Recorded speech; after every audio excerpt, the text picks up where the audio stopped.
From New York City, the makers of Clipper Craft clothes for men and 1,036 leading retail stores from coast to coast present the world's most famous detective, Sherlock Holmes.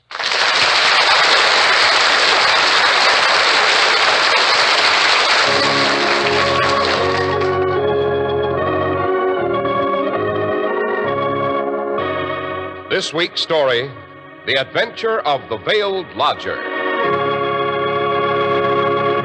Well, here we are again, about to enter Dr. Watson's familiar study. But, wait, what's this? Boxes and suitcases and trunks. Fishing rods and nets and reels piled up in the hallway. Oh, don't let it upset you, Mr. Harris. It simply means Mrs. Watson and I are about to start off on our summer vacation.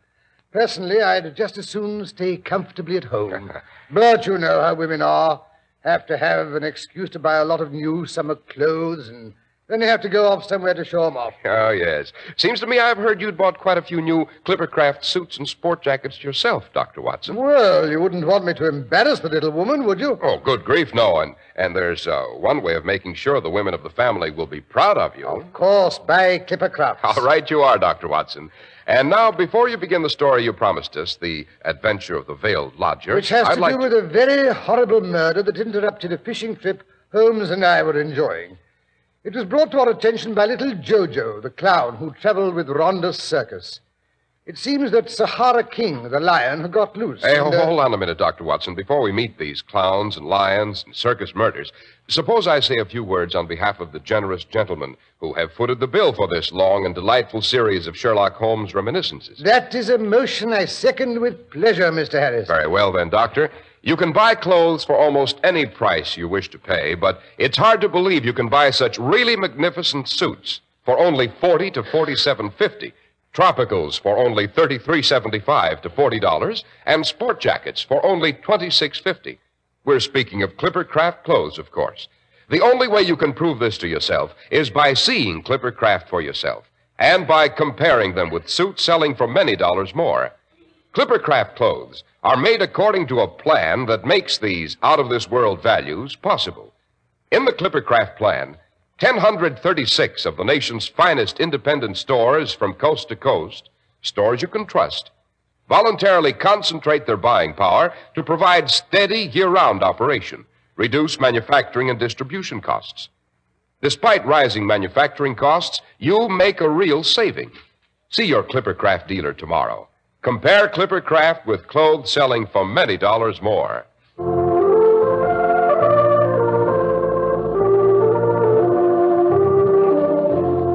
And now, Dr. Watson, back to our final story. Well, Mr. Harris, when I was packing my fishing paraphernalia this morning, it put me in mind of the horrible catastrophe that interrupted a certain trip Holmes and I were indulging in. Fishing was one of the few sports, you know, that Holmes enjoyed.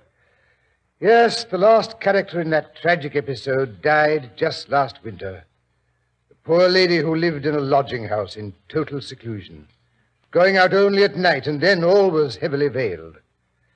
Yes, I have finally decided to tell the case of the double tragedy at Abbas Parva. Abbas Parva. That's a curious name, Doctor. Was it in Italy? No, Mr. Harris. Abbas Parva is a small village in Berkshire. Rhonda's circus had halted there for the night on its way to Wimbledon. They were simply camping and not exhibiting, as the place is so small it wouldn't have paid them to open. Rhonda's circus. I don't believe I've heard of it, Doctor. Was it a big one? Well, for those days, yes. Rhonda was at one time a household word in England and on the continent. I don't believe he ever went to the United States. He was the rival of Womwell and of Sanger, perhaps the greatest showman of his day. There is evidence, however, that he took to drink, and that both he and his show were on the downgrade at the time of the great tragedy. Well, it was spring, and the trout season was on. Holmes and I had gone to Berkshire to a place we knew for a bit of fishing. Late one afternoon, we received a message from Rhonda's circus that it was encamped in the neighboring hamlet of Abbas Parva. It seems Jojo wanted to see us. It was a fine evening, so after supper, Holmes suggested we stroll over and have a chat with him. Jojo was an old friend of Sherlock Holmes. Mr. Holmes certainly had a great variety of acquaintances, Doctor. Everything from clowns to cabinet ministers. Yes, quite. And I rather suspect he preferred the clowns. He always said they were more human. where we found Jojo behind the cook tent smoking his evening pipe. The peculiar, exhilarating smell that a circus carries with it hung heavy in the still air. I know. It's made up of animals and peanuts and sawdust and canvas and pink lemonade. That's as good a description as any, Mr. Harris. Well, everything looked peaceful enough, but there was an undercurrent of excitement about. Somewhere in the distance, a lion roared.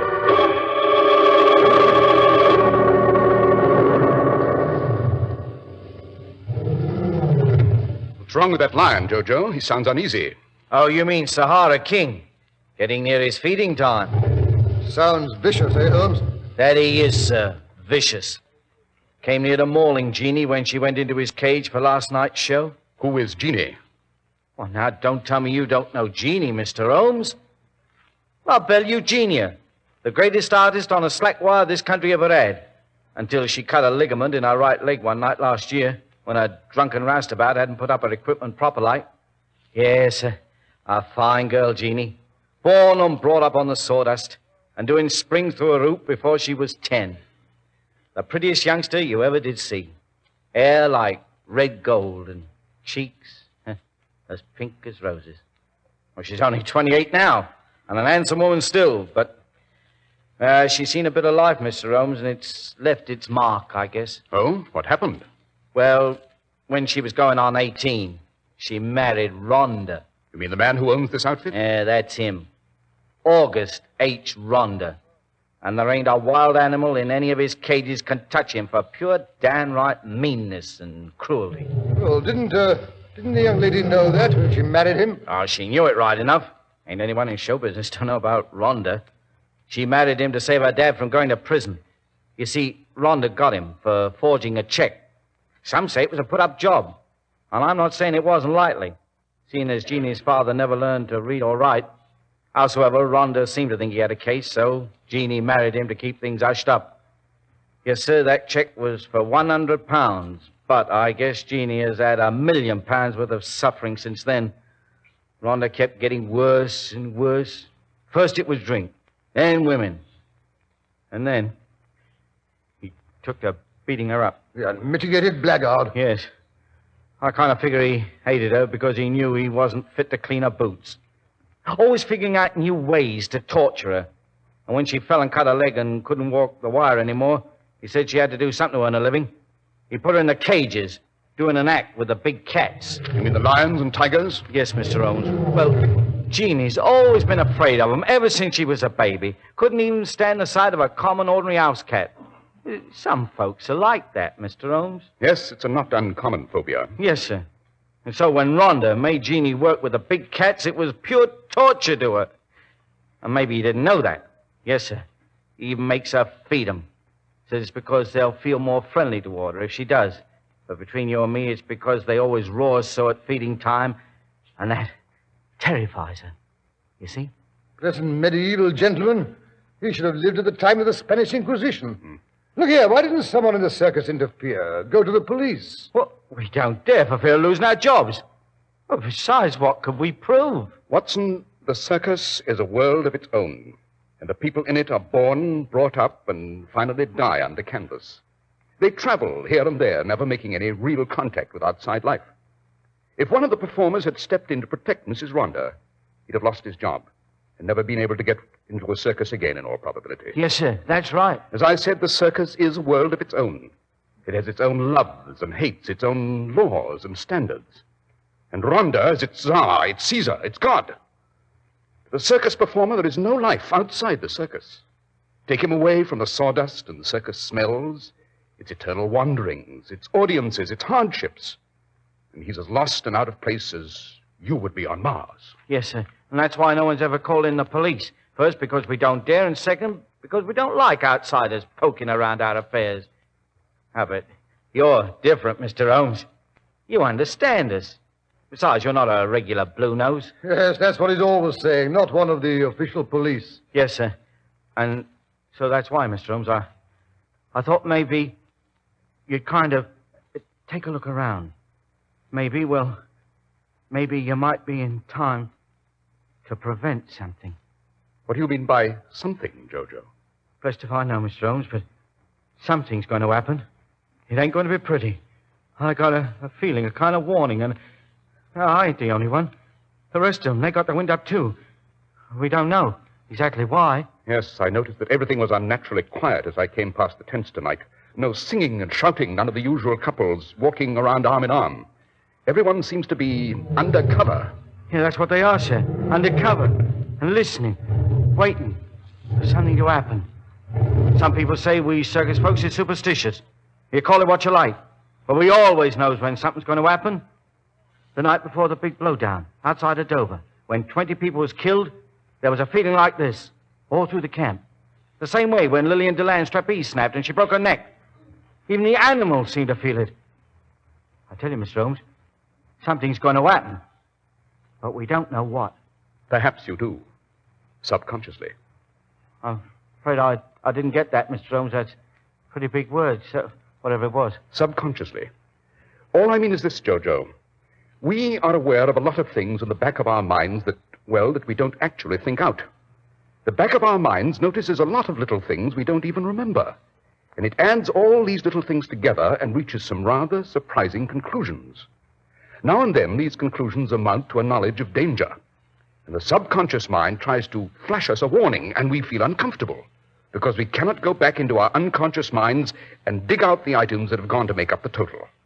Well, if you can't, you can't, I guess. But sometimes you can, if you have help. Now then, Jojo, you say you're worried, and Jeannie Rhonda is obviously uppermost in your mind. Yes, sir. I don't feel right about Jeannie. Not since Sahara King tried to maul her last night. No, that's a fact. I see. But she doesn't have to go into his cage again until you reach your next stand. Am I right? Well, no. Well, that is, she's supposed to feed him tonight. But I heard her say to Rhonda this afternoon she wasn't going near the beast again, ever. Defiance. Rather unusual after all these years, eh, Jojo? Yes, Mr. Holmes. It's an hour past Sahara King's feeding time. He's getting worse every minute. Jojo, what has happened lately to give Jeannie Rhonda the courage to defy her husband? Well, sir, that is, I really don't know, by rights. But you suspect something. Well, that is, I really wouldn't like to say, you see. Well, I'm fond of Jeannie. Someone has joined the circus lately, someone who isn't afraid of Rhonda, but who is fond of Jeannie. Am I right? Well, I wouldn't say he's really fond of her. Maybe it's just because if Rhonda dies, the circus belongs to his widow. And anyone can see that Rhonda's liable to have apoplexy any day if he don't give up drinking like a sponge. But, well, bless me. How did you guess, Mr. Holmes? Nothing persuades a woman to defy one man as quickly as the knowledge that there's another man to back her up. And who is this chap who isn't afraid of Rhonda? It's Leonardo, the new strong man. He's handsome, all right, strong as an ox, but I don't trust him, Mr. Holmes. He don't look you straight in the eye. Oh, I'm not blaming Jeannie. I guess compared to old Rhonda, he looked like the angel Gabriel, and besides, he's the first man that ever did show her any attention. She's been pretty lonely sometimes. Do you think Rhonda suspects this attachment? That I don't know, Mr. Holmes. I wish to heaven I did. Seems he came home unexpected last night. As a rule, he sits drinking in some pub or other until closing time, but last night he came home early, and Jeannie wasn't in their wagon. He liked to tore up the place. But whether he found out something, I couldn't say. I wish someone would feed that beast so it'd stop that caterwauling. It gives me goose flesh all up and down my spine. And well it may. If he ain't fed soon, it won't be safe for anyone to go in his cage. Yes. Come along, Watson. I think the sooner we reach it, the better. Oh, you mean you're going to interview that lion? What do you think it is, Mr. Holmes? What's going to happen? I'm not certain, Jojo. But doesn't it strike you as curious that if Rhonda isn't going to force his wife to feed the beast, he hasn't sent someone else to do it? You think he's just letting her put it off until the beast's in a filthy, dangerous rage? In a killing rage, perhaps. By Jiminy. That'd be just like him. To make her go in there, and not a chance of it. Exactly. And no one could ever prove he meant to kill her. Oh, we must be almost there. That beast sounds unpleasantly close. Just around this tent, sir. Holmes, why are you cocking a revolver? You don't actually think... Listen, someone on the other side of the tent talking. Oh, yes, you will. Think you can defy me, my girl? I'll show you. But I'm afraid. Oh, Augustus, please, just this once. It's them, Rhonda and Jeannie. Open that cage and get in there. I'll flog the skin off your back. I'll show you who's your master. Thought I didn't know you were sneaking out nights. Unlock that cage! Oh, hurry, we must stop her. She can't go in there.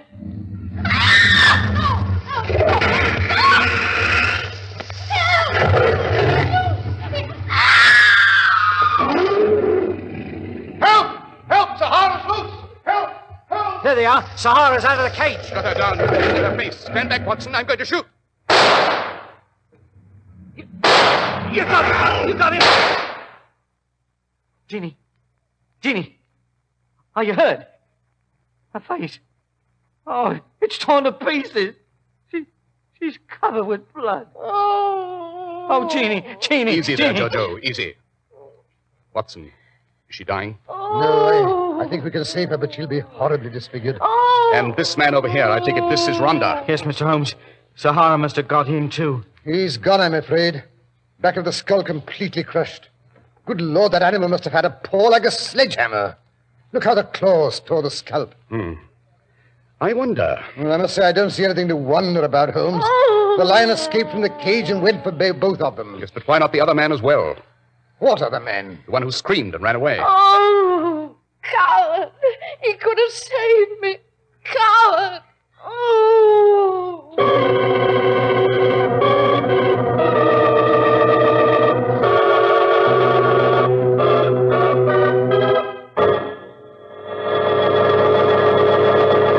The makers of Clippercraft clothes are thinking not only of the suit you'll buy tomorrow, but of the suit you'll buy next year and in the years to come. That's why you can always depend on the Clippercraft label. Why Clippercraft makes a business of bringing you one of the greatest values in America. Behind that smart-looking Clippercraft suit is the amazing Clippercraft plan, responsible for Clippercraft's unique values. You get the benefit of tremendous savings through the Clippercraft plan, whereby 1,036 of the nation's finest independent local stores from coast to coast voluntarily concentrate their buying power. Because of this plan, your fine new Clippercraft suit costs only $40 to $47.50, your tropical only $33.75 to $40, and your sport jacket only $26.50. For selling expensive clothes at inexpensive low prices at the nation's finest stores is the great big idea behind the Clippercraft plan. That's why men who know insist on Clippercraft clothes. Be sure to visit the Clippercraft store in your city. These leading stores in the metropolitan area are proud to add their names to Clippercraft in your suits, sport jackets, and tropicals. In Manhattan, John Wanamaker Men's Stores, Broadway at 8th and 67 Liberty Street. Saks 34th, Broadway at 34th. In Brooklyn, Abraham and Strauss. In Newark, New Jersey, Boulevard Men's Shop, Kresge Newark. And in Jamaica, the B&B Clothes Shop, 16408 Jamaica Avenue.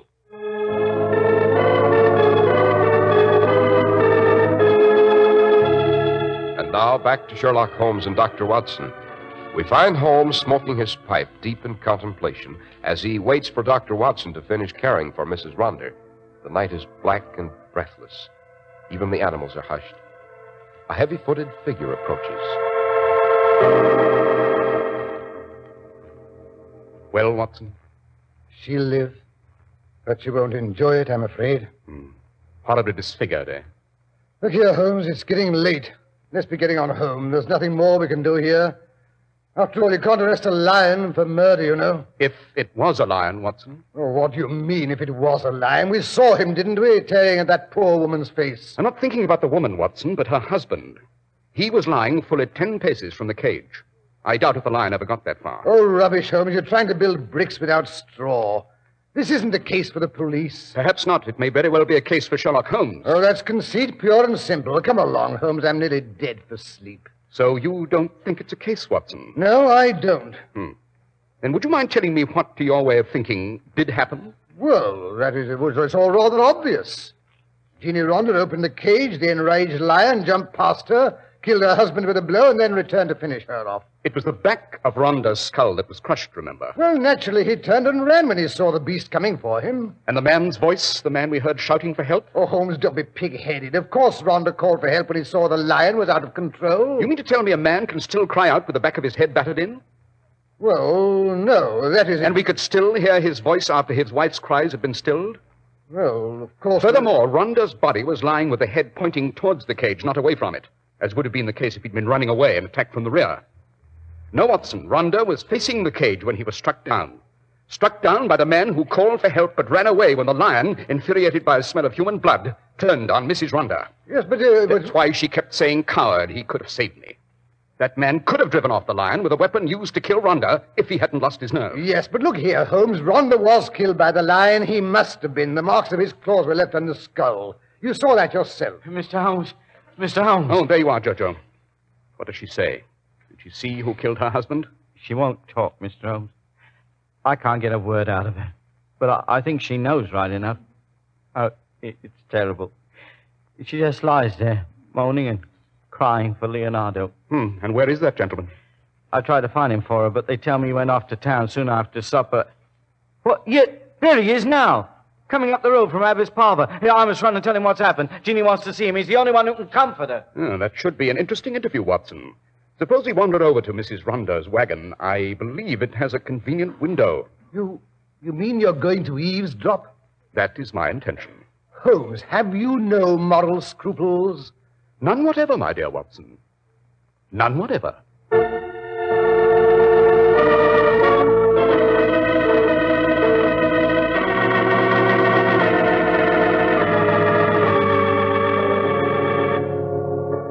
Here, Watson. Get down behind these bushes, out of the light of that window. Yes, but I shan't be able to see anything. Have you no moral scruples, Watson? Oh, we don't have to see. All we have to do is hear. Quiet. Here come Leonardo and Jojo. Hello, Jeannie.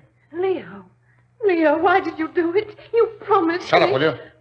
Jojo's here. Oh, I didn't know. I can't see with these bandages. Yeah. Just told me what happened. Met me on the road coming back from Abbot's Parlour. I'm sorry, Jeannie.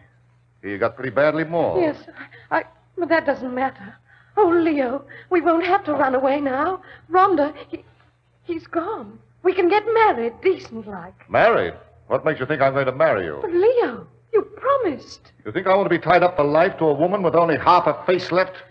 You might as well expect me to marry one of the freaks. Leo. Leo, don't laugh. It's your fault that Sahara mauled me. You could have driven him off with the club you used to... Shut up, you fool. Shut up. Don't you do it. Don't you touch her, Leo. I'll warn you. Well, listen to who's talking. Jojo, get out of here before I cripple you so you can't walk. Now, get out, do you hear? Leo, don't hurt him. Jojo, please go. You can't do any good. We get on better if we're alone. Please, Jojo. All right, Jeannie. But just you let me know if he don't treat you right. Go on, get out before I kick you out. I'm going. You ought to see him run. Nasty brute. I'd like to... Quiet, Watson. Quiet. Leo, you didn't mean what you just said. Oh, didn't I? I'm pulling out of here tomorrow. But Leo, the circus, it's mine now. You can have it if we're married. You've always wanted to run a circus. No, sir. I'm sensitive, I am. I never could stand looking at an ugly woman. Why, I'd as soon as marry a gargoyle as a woman without a face. Leo, I can wear a mask. No, it's no good. I'm clearing out of here tomorrow. No, you're not. Well, who's going to stop me? I will. I'll go to the police. I'll tell them that you killed Rhonda. They'll arrest you. And what about you? Your hands aren't any too clean, remember? But I didn't kill him. I didn't know you were going to. All I wanted you to do was keep him from sending me into that cage. And who's going to believe that? We're in this together. You can't hand me over without putting a rope around your own neck. But I didn't do it. I didn't. I never wanted him killed. You can't do that to me. Shut up, you're hysterical. You can't leave me like this, Leo. Now let go of me and stop screaming. You want everybody in camp to hear? I can't. I don't care. I won't let you go. That's good, that is. Won't let me go. How are you going to stop me? And another thing. I never did love you. Oh. Now, do you get that? Never. All the time I was after the circus. But now I don't want it.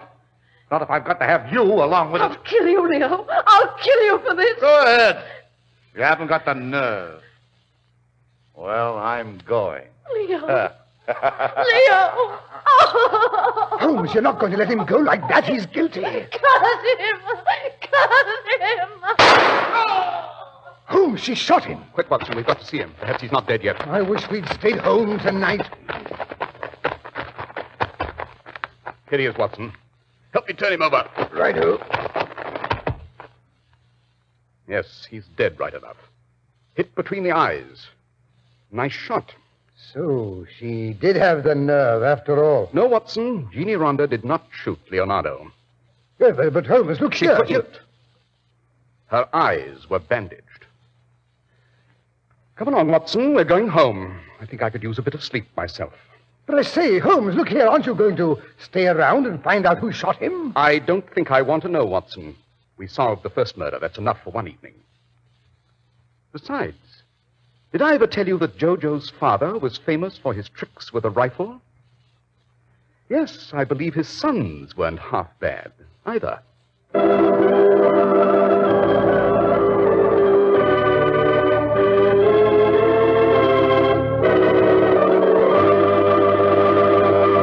But, Dr. Watson, didn't the police ever discover who killed Leonardo? No, Mr. Harris, they didn't. His body was discovered on the road to Abbas Parva. I dare say some of the circus people suspected the culprit, but circus people are notoriously close-mouthed. Well, Doctor, there's one more point I don't quite understand. How did the marks of the lion's claws happen to be found on Ronder's skull if Leonardo killed him? Well, it was really rather simple, Mr. Harris. Holmes eventually found a club with 5 spikes in it at the bottom of the scum-covered pool in the neighborhood. I don't believe he ever mentioned the fact to anyone, however. Well, that was certainly a very powerful story, Dr. Watson. In fact, Doctor, I'd say it was one of the best stories you've ever told. Thank you, Mr. Harris. I like to finish on a high point, don't you know? But you're not going to go away and leave us for good, are you? You really want me to come back in the fall? You know we do, Dr. Watson. Why, the week would be kind of empty without a Sherlock Holmes adventure to look forward to. Well, in that case, I think it could be arranged. All I wanted was a little coaxing, you know. Well, then consider yourself coaxed, Dr. Watson. Thank you, Mr. Harris. And a most heartfelt thank you to all our radio friends who have so patiently listened to the reminiscences of a venerable medico who was fortunate enough to become the biographer of Sherlock Holmes. And last, but by no means least, thanks to our generous sponsors who have made these half hours possible. You know, Dr. Watson, I sometimes suspect they are Sherlock Holmes fans, too. I hope so, Mr. Harris. I certainly hope so. And now a pleasant vacation to you and all our friends. The same to you, Dr. Watson, and have fun in your new Clippercraft wardrobe.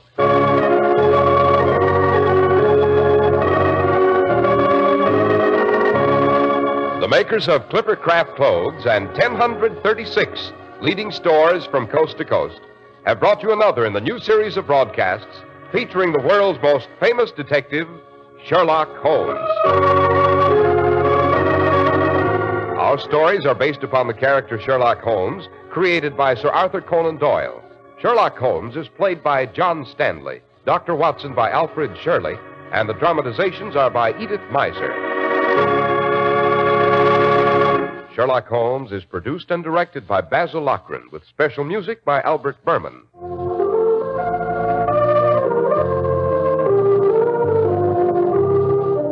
John Stanley, known best to you as Sherlock Holmes, has turned author.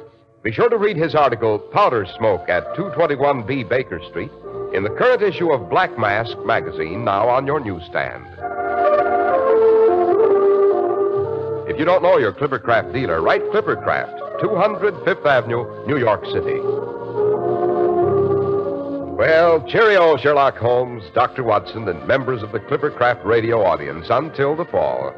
Best wishes for a most pleasant summer from the makers of Clippercraft clothes for men and 1,036 leading stores from coast to coast. Remember, we'll be on the air again next fall, when Clippercraft will again bring you the world's most famous detective, Sherlock Holmes.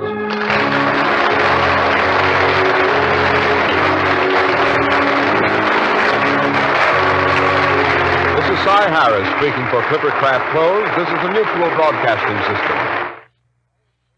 Following station identification, you'll hear Melvin Elliott reporting the latest headline news.